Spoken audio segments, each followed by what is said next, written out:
Hello everyone, ఈ రోజు వీడియోలో వినాయక చవితికి స్పెషల్గా చేసుకునే రవ్వ ఉండ్రాల్ని ఎలా ఈజీగా తయారు చేసుకోవాలో చూద్దాం.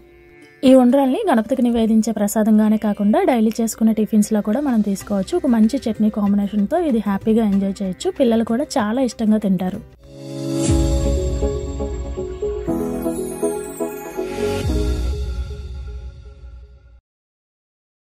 ముందుగా నేను శనగపప్పుని ఒక అరకప్పు వరకు 1 గంట పాటు నానబెట్టుకొని పక్కన పెట్టుకున్నాను.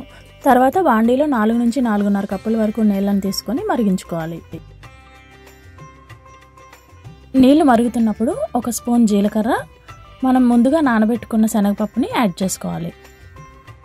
ఇప్పుడు ఇందులోనే 1 స్పూన్ నెయ్యిని యాడ్ చేసుకోవాలి. ఇది నచ్చకపోతే కనుక యాడ్ చేయవసరం లేదు, ఇది ఆప్షనల్ అండి. నెయ్యిని యాడ్ చేసుకోవడం వల్ల రవ్వ జిగురుగా అయిపోకుండా పొడి పొడిగా వస్తుంది.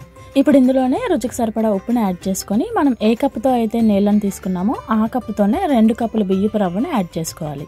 మనం ఉప్మా చేసేటప్పుడు ఎలా అయితే ఇలా జాగ్రత్తగా తిప్పుకుంటూ కలుపుతామో ఆ రకంగానే దగ్గర పడే వరకు కలుపుకొని మూత పెట్టుకొని స్టవ్ ఆఫ్ చేసుకోవాలి.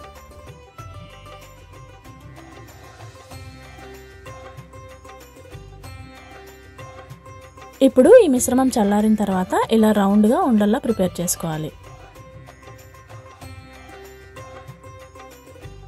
ఉండ్రాలన్నీ ఇలా ప్రిపేర్ అయిన తర్వాత వీటిని స్టీమ్ చేసుకోవాలి. స్టీమ్ చేసుకోవడానికి స్టీమర్ని కానీ లేదంటే ఇడ్లీ పాత్రలో కూడా మనం తయారు చేసుకోవచ్చు.